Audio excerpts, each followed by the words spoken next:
Terima kasih Bapa, terpujilah Engkau selama-lamanya. Di dalam nama Tuhan Yesus kami bersyukur dan kami berdoa. Haleluya. Amin. Shalom Bapak Ibu Saudara sekalian. Saya mau ngajak kita buka firman Tuhan di kitab Filipi pasal yang ketiga.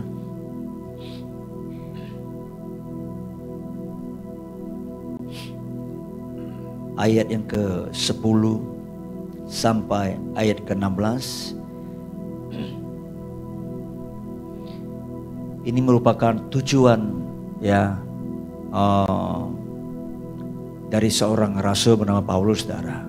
Dia berkata begini, yang ku kehendaki ialah mengenal Dia dan kuasa kebangkitannya dan persekutuan dalam penderitaannya, di mana aku menjadi serupa dengan Dia dalam kematiannya, supaya aku akhirnya beroleh kebangkitan dari antara orang mati. Bukan seolah-olah aku telah memperoleh hal ini atau telah sempurna, melainkan aku mengejarnya, kalau aku dapat juga menangkapnya, karena aku pun telah ditangkap oleh Kristus Yesus. Saudara-saudara, aku sendiri tidak menganggap bahwa aku telah menangkapnya, tetapi ini yang kulakukan, aku melupakan apa yang telah di belakangku dan mengarahkan diri kepada apa yang di hadapanku, dan berlari-lari kepada tujuan untuk memperoleh hadiah, yaitu panggilan surgawi dari Allah dalam Kristus Yesus. Karena itu marilah kita yang sempurna berpikir demikian, dan jikalau lain pikiranmu tentang salah satu hal itu akan dinyatakan Allah juga kepadamu. Tetapi baiklah tingkat pengertian yang telah kita capai, kita lanjutkan menurut jalan yang telah kita tempuh. Nah saudara, kalau saudara mengikuti khotbah saya minggu kemarin, saudara, saya mengajarkan bagaimana kita hidup di dalam tujuan dan panggilan Tuhan, saudara. Sebab tidak ada sukacita tertinggi, terbesar selain kita menggenapi panggilan Tuhan dalam kehidupan kita, saudara. Sukacita terbesar bukanlah ketika kita mendapatkan berkat, dipenuhi dengan kelimpahan materi, ya, bukan, saudara. Tapi sukacita terbesar adalah kita bisa menggenapi panggilan Tuhan buat setiap pribadi kita masing-masing. Nah, saya percaya setiap kita didesain Tuhan secara unik, dan Tuhan menetapkan ada visi, ada tujuannya buat setiap pribadi kita. Karena itu kita perlu mengenal, mengetahui ya apa yang menjadi tujuan buat hidup kita, saudara. Nah, Paulus berkata begini, yang ku kehendaki ialah mengenal Dia dan kuasa kebangkitannya dan persekutuan dalam penderitaannya, di mana aku menjadi serupa dengan Dia dalam kematian, saudara, supaya aku akhirnya beroleh kebangkitan dari antara orang mati, saudara. Dari ayat ini, saudara, Paulus mau mengajarkan bahwa Tuhan itu menetapkan, menjadikan kita orang-orang yang terus akan mengejar, berlari kepada panggilan Tuhan, apa yang menjadi kehendaknya. Dan saya mau katakan itu sepanjang umur kita harus mengejar itu, saudara.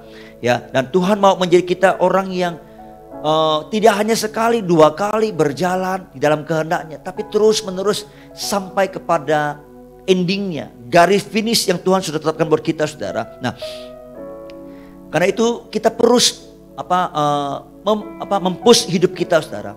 Ya, dan Tuhan mau kita menjadi orang yang terus berkarya, produktif, saudara.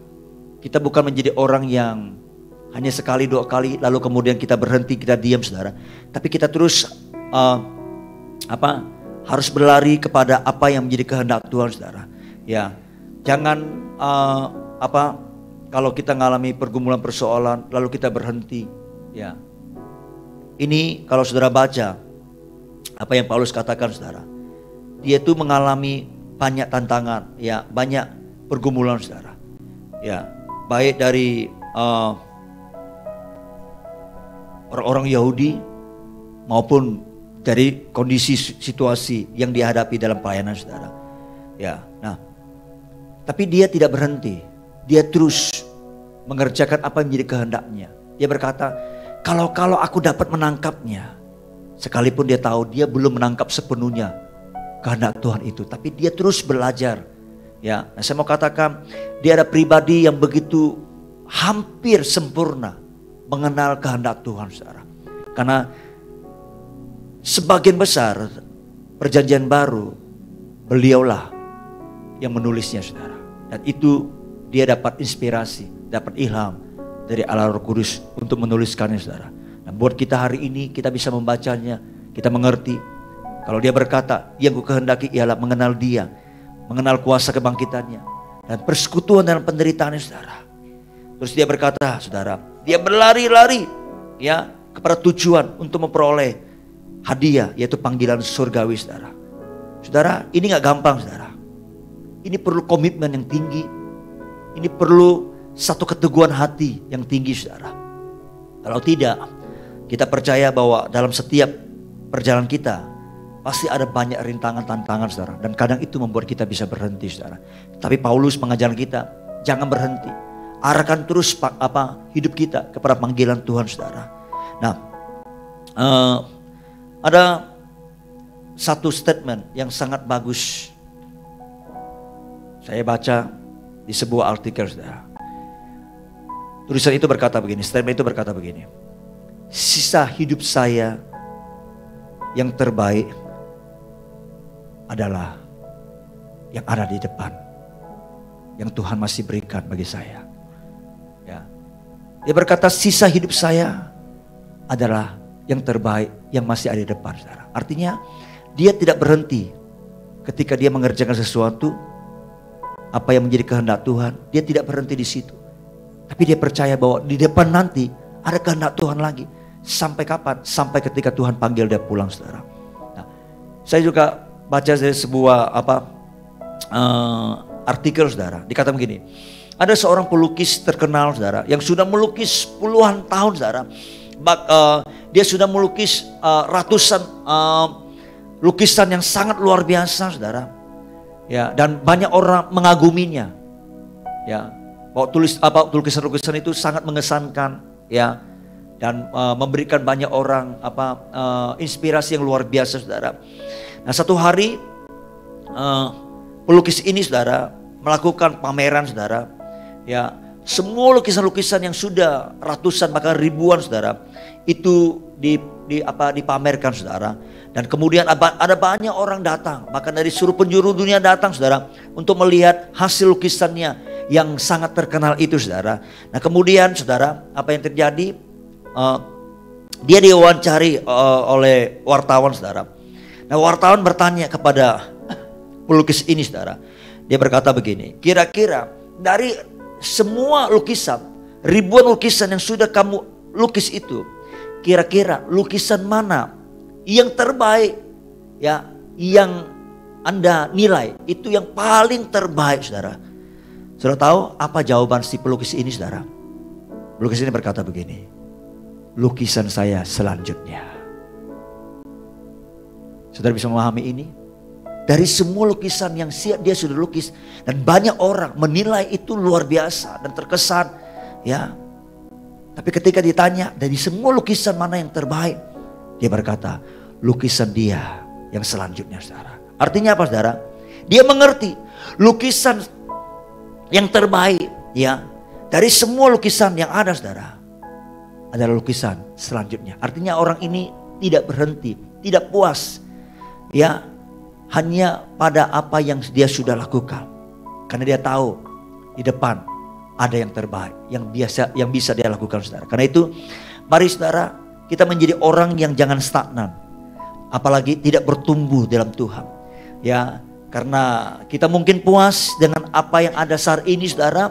Ya, mungkin kita juga ada dalam zona nyaman, saudara. Tapi saya mau katakan, Tuhan mau setiap kita itu tetap berkarya. Ada amin, Bapak Ibu, saudara. Saya mau katakan potensi saudara yang terbaik dan potensi saya yang terbaik, saudara, bukan yang saat ini, tapi yang ada di depan nanti, saudara. Dan itu akan muncul kalau kita terus berkarya, kalau kita terus menggalinya, saudara. Dan saya mau katakan, jadilah orang yang tetap berproduktif, saudara. Ya, sehingga kita bisa menjadi orang yang nanti yang terbaik. Ada amin, Bapak Ibu, saudara. Tapi hal yang kedua, saudara, yang saya mau sampaikan buat saudara, ya, kita tahu bahwa di kitab Wahyu Tuhan pernah berkata kepada 7 jemaat. Salah satu jemaat Tuhan sampaikan begini, saudara. Dikatakan begini, Wahyu pasal yang ke-3 ayat yang pertama sampai kedua, saya akan bacakan kepada saudara. Dan tuliskan kepada malaikat jemaat di Sardis, inilah firman Dia yang memiliki ketujuh roh Allah dan ketujuh bintang itu. Aku tahu segala pekerjaanmu, engkau dikatakan hidup padahal engkau mati. Bangunlah dan kuatkanlah apa yang masih tinggal, yang sudah hampir mati, sebab tidak satupun dari pekerjaanmu aku dapati sempurna di hadapan Allahku. Saudara, dari ayat ini ternyata pada akhirnya nanti Tuhan akan menilai apa yang saudara dan saya kerjakan dari awal sampai akhir. Dan dia mau semua yang kita kerjakan, saudara, ya, itu nanti mendapatkan nilai sempurna, saudara. Karena itu penting dalam kehidupan kita, terutama dalam sisa hidup kita ini, saudara. Ya, kita masih punya waktu untuk terus bisa mengevaluasi apa yang sudah kita kerjakan dari awal sampai sekarang ini, saudara. Apakah kita mengerjakannya dengan penuh kesungguhan? Apakah kita mengerjakannya dengan motivasi yang benar, dengan motivasi yang murni? Kita perlu evaluasi, saudara. Ya, saudara, apapun profesi kita, apapun panggilan kita, saya sebagai hamba Tuhan, juga sekaligus sebagai suami, juga sekaligus sebagai orang tua.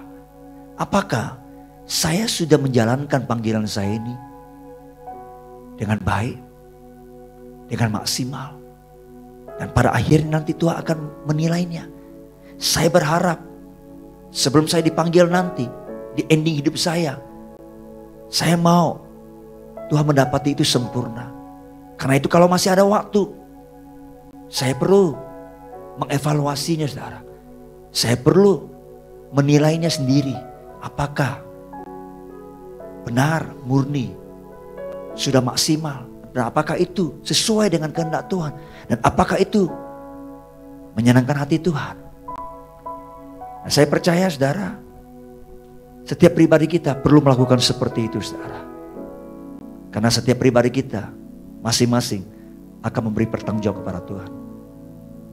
Saudara yang sebagai orang tua, ibu, sebagai istri, sebagai bos, sebagai pemimpin, sebagai guru, apapun posisi saudara, saudara dan saya perlu mengevaluasi diri kita, hidup kita, saudara, pekerjaan kita. Saya berharap semua kita didapati pekerjaan kita itu sempurna di hadapan Tuhan. Amin, Bapak Ibu Saudara. Satu artikel yang saya juga baca, saudara, ada sebuah cerita begini, saudara. Dikatakan begini. Satu kali ada seorang bocah laki-laki, dia masuk ke sebuah toko, ya. Lalu kemudian dia mengambil sebuah peti minuman, lalu kemudian dia mendorong peti minuman itu dekat ke sebuah pesawat telepon, saudara. Ya, khususnya telepon koin, saudara. Lalu kemudian dia naik ke atas peti itu, saudara. Lalu kemudian dia mengambil gagang telepon itu. Lalu kemudian dia memasukkan koin, saudara. Lalu kemudian dia pijit, dia tekan angka-angka, ya, di telepon itu, saudara. Lalu si pemilik toko itu memperhatikan tingkah bocah ini, ya, dan dia mendekati, ya. Lalu kemudian dia coba mendengar apa sih yang dicakapkan oleh si bocah itu, saudara, ya. Lalu kemudian si bocah itu mulai ngomong, "Ibu, bisakah saya mendapatkan pekerjaan untuk memotong rumput di halaman ibu?" Ya, di ujung telepon itu, ya, ada suara seorang wanita, seorang ibu. Ya, ibu itu berkata begini, "Maaf, anak, saya sudah mendapatkan, ya, seorang yang mengerjakannya." Ya, lalu si bocah itu menjawab, "Ibu bisa bayar saya setengah upah dari orang itu." Ya. Lalu kemudian si ibu itu berkata, "Ya, saya sudah puas dengan hasil kerja orang itu." Ya. Nah, tapi si bocah itu kelihatannya agak sedikit memaksa. "Saya bisa menyapu, ya, semua pinggiran, ya, trotoar di depan rumah ibu. Dan saya jamin di hari Minggu nanti semua halaman ibu itu pasti akan menjadi bersih, rapi dan indah di antara semua rumah-rumah yang ada di kompleks perumahan ibu." Tapi si wanita itu di ujung telepon itu berkata, "Terima kasih, nak, tidak, ya, karena saya sudah punya orang yang mengerjakannya. Lalu biar saudara, dengan senyuman si anak itu, si bocah itu menaruh kembali gagang telepon itu saudara. Lalu kemudian si pemilik toko itu dia yang dari awal mendengarkan perkataan si bocah itu saudara. Pemilik toko itu berkata begini, "Nah, saya sangat suka dengan sikapmu itu. Semangatmu sangat luar biasa, ya. Anda tidak berhenti ketika Anda itu ditolak, tapi Anda terus mau berjuang seperti itu. Nah, maukah saya tawarkan kamu sebuah pekerjaan?" Lalu bocah itu berkata begini, "Oh tidak Tuan, terima kasih." Lalu pemilik toko itu berkata, "Bukannya tadi saya dengar kamu itu sangat menginginkan sebuah pekerjaan?" "Oh, itu saya mau sampaikan, saya cuma hanya mengecek. Ya, apakah pekerjaan saya itu sudah sangat bagus? Bapak tahu, sayalah pemotong rumput di rumah ibu itu." Saudara tahu, ternyata anak kecil ini saudara, ya, dia coba tanya kepada pemilik rumah itu bagaimana hasil kerjanya saudara. Dan ternyata pemilik rumah itu, si ibu itu sangat puas saudara. Saudara, kita mungkin perlu seperti anak kecil ini saudara. Ya, kita perlu mengevaluasi kehidupan kita, pekerjaan kita, apa yang kita lakukan selama ini. Ya, apakah kita bisa memastikan kualitasnya, hasilnya itu menyenangkan Tuhan kita? Coba tanya dia. Koreksi hidup kita. Ya, semalam saya hampir jam 12 tidur. Saya coba merenung dalam setiap pelayanan yang saya lakukan. Setiap kali kalau saya habis khotbah, saudara, saya akan mendengar ulang kembali apa yang saya khotbahkan, apa yang saya sampaikan. Adakah yang salah? Adakah yang menyimpang?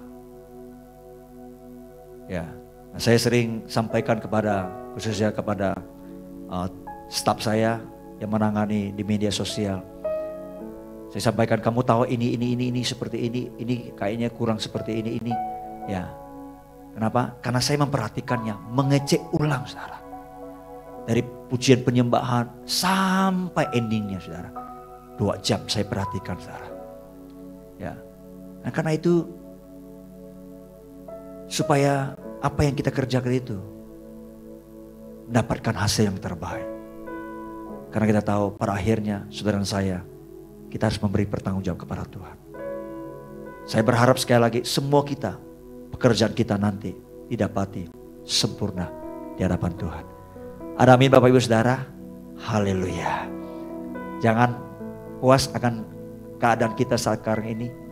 Sebab Tuhan punya tujuan yang begitu mulia yang masih ada di depan. Kita perlu mengejarnya, kita perlu mengerjakannya. Tapi sambil mengerjakannya, melakukannya, biarkan kita terus mengevaluasi. Dan biarkan setiap yang kita kerjakan itu dari awal sampai pada akhir nanti Tuhan dapati sempurna dalam kehidupan kita saudara. Amin. Ingat, ada mahkota yang Tuhan sediakan nanti waktu kita bertemu dengan Dia. Dan biarkan ketika bertemu dengan Dia, ada satu kata yang kita mau dengar. Kalimat yang kita mau dengar dari mulut bibir Tuhan. Apa itu? Hai hambaku yang sabar, yang setia, masuklah dalam kebahagiaan Tuhanmu. Haleluya. Amin.